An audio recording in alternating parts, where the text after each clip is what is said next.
오늘 말씀은 일곱 대접이라는 제목을 가지고 함께 은혜를 나누겠습니다. 우리가 계속해서 요한계시록을 보고 있습니다. 세 가지 재앙이 나오고 있습니다. 세 가지 재앙 무엇이라고 했죠? 처음에 인재앙, 그리고 나팔재앙, 그리고 오늘 본문부터 내일까지 이제 마지막 대접재앙, 이렇게 세 가지가 나오게 됩니다. 이 재앙들 세 가지는 시간적 순서가 아니라고 말씀을 드렸습니다. 마치 예수 그리스도, 예수님의 탄생과 예수님의 공생의 사역, 예수님의 구원의 성취, 예수님의 십자가 구원의 과정을 마태, 마가, 누가, 요한 이렇게 사복음서의 저자들로 인해서 입체적으로 예수 그리스도를 보여준 것처럼 한 가지 예수님의 재림의 때 그 종말의 이 시각에 대해서 인재앙, 나팔재앙, 대접재앙으로 이렇게 입체적으로 우리들에게 설명을 해주고 계신다라고 한다는 것입니다. 이제 마지막 대접재앙이 있으니 우리가 잘 정리를 한번 해보기를 원합니다. 인재앙은 무엇입니까? 도장인이죠. 그러니까 인재앙은 시각적인 효과입니다. 시각적인 효과. 나팔재앙은 뭐죠? 나팔을 어떻게 불죠? 나팔은 들리는 거죠. 청각적인 효과입니다. 대접은 무엇일까요? 대접을 오늘 다 붓고 오늘 다 한 번에 쏟아 버리시거든요. 이것은 한 번에 쏟아 버린다는 것입니다. 뭐 조금씩 질끔질끔 이렇게 따른다는 것이 아니죠. 쏟아라, 쏟으라. 1절 말씀도 보니까 땅에 쏟으라. 이게 쏟으라는요, 한 번에 그냥 부어버린다라는 뜻입니다. 이제 하나님의 심판의 때, 하나님의 때가 참의 경륜으로 그 때가 되면 이제 오래 참으신 하나님이, 지금까지도 2000년간 참으신 하나님께서 이제 쏟아버리신다라는 뜻입니다. 한 번 쏟아지면 주울 수 있습니까? 없습니까? 주울 수 없습니다. 이것이 인재앙, 나팔재앙, 이 대접재앙이 지금 종말의 시대, 지금 2025년 7월 24일이죠. 7월 24일을 살아가고 있는 우리들에게 어떻게 보여줘야 된다는 말씀을 우리들에게 계속해서 보여주고 계십니까? 인재앙처럼 아까 제가 대표기도 하고 마무리 기도했던 것처럼 이 종말을 알고 예수님의 재림의 때를 아는 우리가 인재앙처럼 모르는 자들에게 시각적 효과로 그들에게 복음을 선포해야 된다, 이 말씀입니다. 이게 먼 미래에 닥칠 일, 내 시대는 아닐 거야. 우리 자녀들 시대겠지? 2000년간 예수님이 오지 않았어. 내 시대는 아닐 거야. 이런 게 아니라는 것입니다. 지금 우리는 종말을 알고 있습니다. 이 요한계시록을 믿고 있습니다. 예수님의 재림의 때를 고대하고 기대하고 있습니다. 그러니까 종말을 모르는 자들로 하여금 인재앙처럼 시각적 효과로 예수 믿는 사람이 어떻게 살아가는지를 증명한다라고 한다는 것입니다. 나팔재앙은 무엇일까요?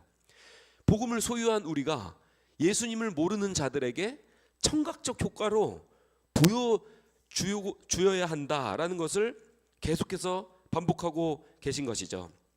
그리고 대접재앙의 때, 이것은 우리가 아무리 말로 설명하고 아무리 복음을 전해도 하나님의 때에 이 쏟아짐의 경륜으로 인해서 한번 심판이 시작되면 주워 담을 수 없다. 부어지는 원리고 쏟아짐의 원리다. 그러니 지금 살아있을 때, 지금 이 순간 예수님을 믿고 예수님을 영접하고 회개하고 돌아서자라는 것을, 복음 자체를 우리가 증거하는 삶을 살아야 될 줄 믿습니다. 그래서 오늘 이제 일곱 대접이 시작이 됩니다. 1절 말씀을 보시니 또 내가 들으니 성전에서 큰 음성이 나서 일곱 천사에게 말하되 너희는 가서 하나님의 진노의 일곱 대접을 땅에 쏟으라 하더라, 이렇게 말씀하고 있습니다. 하나님의 어떤 거요? 진노. 첫 번째 인재앙과 두 번째 나팔재앙에서는 하나님의 진노라는 단어가 등장하지 않습니다. 여러분 한번 생각해 보세요. 하나님이 진노의 하나님이시다? 이게 납득이 되십니까? 이게 수용이 되십니까? 저는 이 말씀이 너무나도 받아들이기 힘들었어요. 어렸을 때 저희 아버지는 뭐 제가 늘 간증했던 것처럼 어렸을 때 가정폭력이 심하셨습니다. 뭐 저희 시대까지 학교에서 체벌이 있었던 시대인데, 예. 뭐 가정폭력 안 당해본 사람이 어디 있겠냐, 많은. 그러니까 아버지는 늘 무서운 존재였어요. 근데 교회로 오면 따뜻한 거예요. 사랑의 하나님, 나를 위해서 긍휼을 하신 하나님, 애통하신 하나님, 인내하신 하나님, 사랑과 긍휼의 하나님입니다. 사랑과 은혜의 하나님이에요. 그러니까 그런 하나님 아버지 상, 왜곡된 하나님 아버지 상을 갖고 있으니 하나님은 진노하지 않으실 거야. 하나님은 심판하지 않으실 거야. 하나님은 무서운 분이 아니야. 하나님은 늘 나에게 웃어주시고 따뜻한 품속에 안아주시는 분이야. 이렇게 왜곡된 이분법적인 흑백 논리에 의해서 하나님을 이해하고 있었다라고 한다는 것입니다. 근데 하나님은 진노하십니다. 하나님은 무엇을 진노하실까요? 오늘 심판의 때에 이 대접이 계속해서 부어질 때 이제 다시 주워 담을 수 없는 재앙들이 넘쳐나고 있습니다. 하나님은 무엇을 진노하실까라는 것입니다. 하나님은 악에 대해서 진노하시는 줄 믿습니다. 그 악이 표면적으로 표출된 죄에 대해서 진노하시는 줄 믿습니다. 그리고 오늘 사탄의 왕좌를 심판하시는 내용이 나오죠. 사탄에 대해서 진노하십니다. 그 사탄에 대해서, 악에 대해서, 죄악에 대해서 진노하신 하나님이 그 첫 번째 대접을 어디에다가 쏟아부었습니까? 진노의 7 대작을 어디요? 땅에 쏟으라. 땅에 쏟으라 그렇게 말씀하고 있습니다. 왜 땅에 부을까요? 우리가 찬양할 때 온 땅과 만민들아, 온 땅이여 여호와를 찬양하라, 이런 말씀을 우리가 많이 고백을 하고 있습니다. 그러니까 온 땅아 하나님을 찬양하라, 이런 말은 진짜 땅이, 흙이, 이런 시멘트가 하나님을 찬양하라 이런 말이 아니죠. 온 땅아 하나님을 찬양하라, 이 말씀은 결국에 땅을 밟고 있는 모든 백성, 하나님을 찬양하는 모든 영혼들아, 온 땅아 하나님을 찬양하라, 이 말입니다. 그러니까 진노의 하나님이 7 대접 중에 첫 번째 대접을 땅에 쏟으라, 이 말은요, 결국에 그 땅, 하나님을 모르고 하나님을 찬양하지 않는 죄악이 넘쳐나고 악이 넘쳐나고 이 사탄이 지배하는 이 땅에 대해서 심판을 하고 있다라고 한다는 것입니다. 어렸을 때 부흥강성 목사님이 늘 이런 얘기를 해주셨어요. 여러분, 이 땅을 위해서 바라보지 말고 사세요. 무슨 아파트 살까? 예? 무슨 좀 평수를 넓힐까? 무슨 고급진 차를 몰고 다니까? 이 땅을 위해서 심지 마세요. 눈을 들어 어디를 바라보라고요? 눈을 들어 하늘 바라보세요. 부흥강성 목사님이 이런 말씀을 해주신 것이 아직도 기억이 납니다. 땅은 심판받을 대상인 줄 믿습니다. 땅은 소멸입니다. 예. 땅을 바라보지 않고 저천국의 소망을 품고 하늘 소망으로 살아갈 수 있는 천국 시민권자가 되시는 저와 우리 모두가 되시기를 간절히 축원을 드리겠습니다. 자, 2절 말씀을 보니까 첫째 천사가 그 대접을 땅에 쏟음에 짐승의 표를 받은 사람들과 그 우상에게 경배하는 자들에게 어떻게 해요? 악하고 독한 종기가 나더라. 이제 종기입니다. 출애굽의 6번째 재앙이죠. 이 요한계시록은 전부 다 구약에서 그 모티브를 따서 왔다고 말씀드렸습니다. 그 중에서도 출애굽의 10가지 재앙을 그대로 묘사하고 있는 부분이 많이 있습니다. 오늘 종기 재앙은 출애굽의 6번째 재앙이고, 또 성경에서는 블레셋이 언약궤를 타치했을 때 이 종기 재앙이 나오게 되는 것이죠. 예, 제가 이게 주일학교 우리 다음 세대들이었으면 한번 옆 사람 종기 확인해 봐라 이러고 싶어요. 예, 종기 났는지, 심판의 때에 표징이 나왔는지. 예, 뭐 종기가 조금 났고, 여드름이, 저희 아내도 지금 여드름이 나서 요즘에 막 큰 이제 좀 신경을 많이 쓰던데요. 뭐 여드름 조금 나고, 뭐 엉덩이에 종기 좀 나고, 이런 것이 아니죠. 그런 것은 숨길 수 있습니다. 옷으로도 숨길 수 있습니다. 겉으로 숨길 수가 있습니다. 회개 안 하고 숨길 수가 있습니다. 근데 이 대접 재앙이 부어짐에 의해서, 쏟아짐에 의해서 결국 악한 이 독한 종기가 드러나고, 그 종기로 말미암아 어떻게 돼요?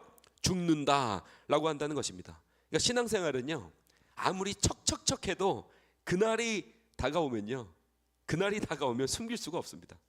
그 실체를 숨길 수가 없습니다. 교회도요, 알곡과 쭉정이가 섞여 있습니다. 근데 그날의 때에 그 종기로 인해서 고통받고, 그 소리 지르고 그 고통 속에서 죽는 영혼들 숨길 수가 없습니다. 우리 한국의 기독교는 전 세계 유례 없는 유교 토대 위에 세워졌다, 이런 우리가 평가를 많이 듣지 않습니까? 유교는 채통 문화거든요. 교양입니다. 체면 문화입니다. 그리고 또 한국에 전 세계에 잘 없는 장로교단이, 정말 우리 한국 교단은 정말 장로교단이 많아요.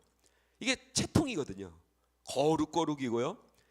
유교 문화에서 선비들은 어떻게 합니까? 선비들은 비가 와도 절대 뛰지 않습니다. 에헴, 나는 내가 누구인데, 내 신분이 뭔데. 처자식이 굶어 죽어도요 절대 손에 흙 안 묻힙니다. 이게 유교 문화거든요. 선비 정신이거든요. 좋은 점도 있지만 나쁜 점도 많이 있죠. 그런 유교 위에 기독교가 들어오니 우리가 신앙생활을 할 때 이 원색적인 복음을 증거하지 않고 교양 문화, 집은요 지금도 다 풍지박산이 되고 가정에 위기가 찾아오고, 자녀들 기도 한 번 없이는 하루도 살아갈 수 없는 자녀들이 계속해서 학교에서 문제가 생기고 이러는데도요 우리가 하나님 앞에 나와서 주여 주여 애통하고 절통하고 부르짖지는 않습니다. 체명 속에서 늘 하이 안녕하세요, 늘 교양 있게 우리가 가면을 쓰고 있다 이 말입니다. 근데 그날의 때에는 우리가 숨길 수가 없습니다.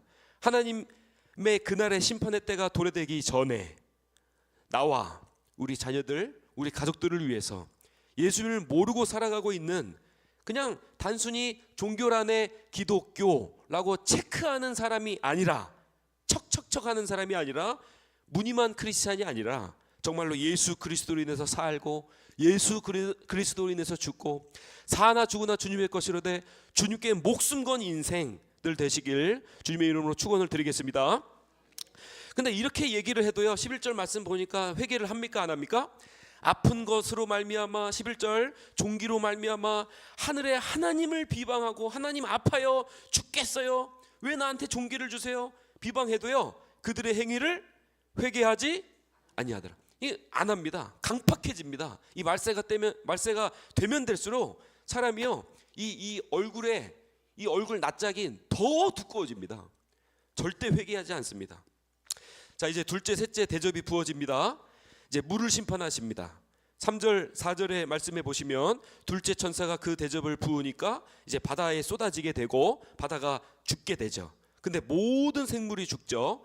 자, 여기서 신기한 게 있습니다. 나팔재앙 땐 몇이 죽었죠? 3분의 1이 죽었죠. 나팔재앙 땐 3분의 1이 죽었다고 표현하고 있는데 오늘 대접을 부으니까 모든 생물이 죽었더라. 이 바다에 대한 이제 피재앙으로서 모든 생물이 죽는 것을 심판의 완성에 대해서 설명을 해 주시고 계십니다. 이것은 출애굽 사건에서도 나일강이 피로 물든 그 재앙을 그대로 따온 것이죠. 로마가 제국을 지탱하기 위해서는 물을 관장하고 있었습니다. 애굽도 나일강을 의지하고 있었습니다. 그들이 의지한 물을 심판하신 것입니다. 로마는 해상 무역이 발달했습니다.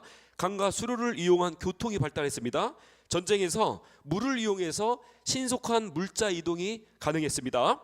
그 로마 제국이 로마가 될 수 있었던 이유, 그 물을 심판하신 것이죠. 5절 말씀을 보시니 내가 들으니 물을 차지한 천사가 이르되 이렇게 나옵니다.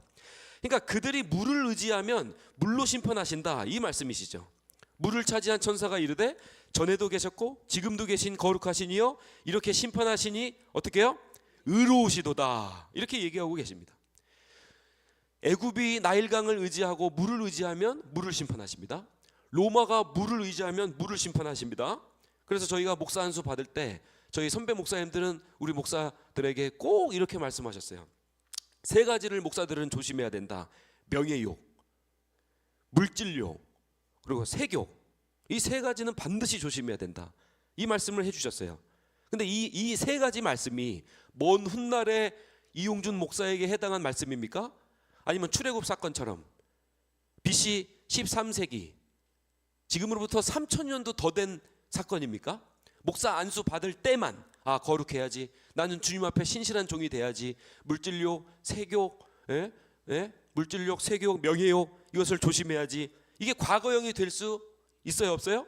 없다는 것입니다. 미래형이 될 수 있어요 없어요? 없다는 것입니다. 이것은 이 말씀을 붙잡고 오늘 하루, 오늘 마신 공기로 오늘 하루를 살아가듯, 오늘 먹은 식사로 오늘 하루를 살아가듯 반드시 오늘 하루 회개하고, 하나님 저는 너무 명예욕에 추구하는 사람이고 너무 세욕적인 사람이고 음란하고 가증한 사람이고 너무 물질욕을 좋아하는 사람입니다. 하나님 저를 불쌍히 여겨 주시옵시고 저를 주님 앞에 바로 서는 참된 목사로 세워 주시옵소서. 오늘 하루를 살아가야 되는 줄 믿습니다. 그래서 오늘 말씀을 이렇게 주시는 거예요. 과거형도 아니고 이 요한계시록은 미래형도 아닙니다. 지금입니다. 지금 5절 7절 말씀을 보시면, 저는 5절 7절 말씀 설교 준비를 하면서 막 소름이 돋았고 은혜를 받았습니다. 5절 7절 말씀 보시면요, 갑자기 생뚱맞게 하나님을 찬양해요. 막 대접들이 부어지고 막 바다가 피로 되고 모든 생물이 죽어나가고, 땅에 부어지니까 땅의 모든 생물들이 죽어나가고, 막 이게 뭐예요? 이런 종기가 나서 막 고통으로 부르짖고 막 그러고 있는데요, 그런 것들을 보면서 갑자기 천사들이 와서 5절 7절의 말씀을 보면 찬양합니다. 내가 들으니 찬양하고 의로우시도다 거룩하시니요. 6절 말씀을 피를 흘렸으므로 피를 마시게 하는 것이 하나님이 합당하십니다. 또 7절의 말씀 보시니까 곧 전능하신 이시여 참되시고 의로우십니다. 막 감탄합니다. 하나님을 막 감탄하고 하나님을 막 찬양해요. 지금 이 세상이 어떤 세상이죠? 우리의 가정과 우리의 사회가, 어저께도 제가 설교할 때 말씀드렸잖아요. 헬조선입니다. 헬조선. 이 헬조선에 막 소름 돋을 정도로 하나님을 찬양하고 하나님을 감탄할 수 있는 우리 송파동 교회가 되기를 간절히 소망합니다. 우리 가정이 돼야 되는 것이죠. 세상은 죽어나간다고 해요. 저출산이라고 하고요, 다음 세대 인구 소멸이라고 하고요, 영국 교회처럼 유럽 교회처럼 미국 교회처럼 이제 교회 소멸이라고, 미래는 없다고, 요한계시록이라고, 교회도 종말이라고 세상은 이렇게 이야기합니다. 종말의 때에 감탄할 수 있는, 정말 하나님의 의로우십니다. 하나님 감탄하고 하나님의 그 은혜는 놀라우십니다. 이렇게 고백을 해야 된다는 것입니다. 네 번째는 이제 해 심판이죠. 8절 말씀을 보시니까 이제 대접을 해에 쏟음에, 이렇게 말씀을 하시면서 해가 모든 것을 다 태우는 것이죠. 그리고 다섯 번째 대접은 흑암 재앙입니다. 또 10절 말씀을 보시니까 또 다섯 번째 천사가 그 대접을 짐승의 왕좌에 쏟으니 그 나라가 곧 어두워지며 사람들이 아파서 자기 혀를 깨물고, 너무 아파서 사람들이 자결을 해요. 요즘 시대가 어떻습니까? 뉴스 보기가 무섭습니다. 다 자살 시도를 하고 자해를 하고 자기 혀를 깨물고, 이 말이 뭐예요? 이 세상이 너무 고통스러워요. 나 그냥 죽고 싶어요. 자기 혀를 깨물고 극단적 선택을 하는 모습이 지금 이 한국 사회 속에서, 이 세계 사회 속에서도 벌어지고 있습니다. 근데 신기한 것은 지금까지는 이 짐승의 또 사탄의 주변, 땅, 바다, 강, 물, 해, 이런 주변을 심판했다고 한다면 이제 그 중심을 치십니다. 다섯째 천사가 그 대접을 어디에 왕좌에 붓습니까? 짐승의 왕좌에 쏟으니, 그 중심을 치시는 것이죠. 영화 같은데 보면요, 애들 보는 영화 같은 거, 뭐 SF 영화 같은데 보면 막 사탄 힘이 막 세요. 사탄 힘이 세서 막 천사와 대등하게 겨루고, 막 대등하게 막 박빙으로 겨루다가 어떻게 해서 사탄이 패배하고 막 천사가 이기는 모습, 하나님께서 이기는 모습이 그려집니다. 말도 안 되죠. 이건 말도 안 됩니다. 성인이 그냥 갓난애기, 태어나자마자 그 1살 100일도 안 된 그 갓난애기랑, 걷지도 못하는 그 갓난애기랑 이 장성한 성인과 싸우는 것과 똑같거든요. 이거 상대가 안 되는 거예요. 뭐 영화처럼 대등하게 싸운다? 사탄이? 피조물은요, 창조주이신 하나님 발 앞에 굴복하는 줄 믿습니다. 그러니까 우리가 이 짐승의 왕좌에 대접을 부으신 하나님을 믿고 그 하나님께 나아가면서 강팍해지지 않도록, 괴팍해지지 않도록, 교만해지지 않도록 오늘 하루도 회개의 눈물을 쏟아내야 될 줄 믿습니다. 여기서 우리가 받을 은혜의 포인트 3가지입니다. 바로 첫 번째는 지금이라고 한다는 것입니다. 출애굽의 사건을 모티브로 해서 요한계시록의 이 인재앙, 나팔재앙, 대접재앙을 그대로 묘사하고 있습니다. 이것은 시간의 순서가 아닙니다. 심판의 완성이라는 내용의 문제입니다. 그러니까 과거에 출애굽 사건이 오늘을 살아가고 있는 나에게 해당될 그 죄의 애굽에서 해방돼서 주님께서 약속해 주신 젖과 꿀이 흐르는 땅, 그 천국에 예비하신 곳에 가야 되는 것이 현재를 살아가야 된다는 것이죠. 두 번째는 출애굽의 재앙과 요한계시록의 심판이 바로 비슷하게 밀접하게 작용한다. 바로가 이스라엘을 보내주기 싫었습니다. 그래서 바로를 치시는 재앙이 출애굽의 10가지 재앙입니다. 이 땅이라고 하는 바로가 우리를 하나님 나라에 도달하지 못하도록 잡고 있습니다. 붙들고 있습니다. 그래서 하나님이 이 땅을 치십니다. 그리고 세 번째는 회개하라고 주신 말씀이다 라고 한다는 것입니다. 9절 말씀에 회개하지 않습니다. 11절 말씀에 회개하지 않습니다. 11절 말씀에 보시면요, 그들의 행위를 회개하지 아니하더라 이렇게 기록되고 있거든요. 우리가 어떤 행위를 회개해야 될까요? 세상에서의 의인과 악인은 분명합니다. 저는 지난 20년 동안 교도소에서 범죄자들을 상대하고 있습니다. 저는 이 세상이 말하는 정의, 선과 악에 대한 정의에 대해서 상대하고 있어요. 근데 늘 상담하고 돌아오는 귀갓길에 느끼는 것은요, 다르지 않다. 오히려 내가 더 악한 사람이다 라고 회개를 한다는 것입니다. 성경적 정의는 무엇입니까? 악인은 예수님을 믿지 않는 자입니다. 선한 사람, 의인은 무엇입니까? 예수님을 믿는 자인 줄 믿습니다. 그러니까 돌이키고 행위를 회개하라 이 말씀은요, 우리가 뭐 어렸을 때 엄마가 과자 먹지 마 이랬는데 과자 먹은 것 뭐 이런 거, 뭐 야동 보고 이런 거, 이런 행위가 아니라요, 이런 단순한 행위가 아니라요, 예수 그리스도를 믿고 예수 그리스도로 인해서 살아갈 수 있는 사람, 그래서 하나님의 품으로 돌아오는 사람, 그래서 회개하고 주님께 영광을 돌리는 사람이 주님이 부르시는 의인이신 줄 믿습니다. 오늘 이 말씀을 기억하면서 기도해 주실 때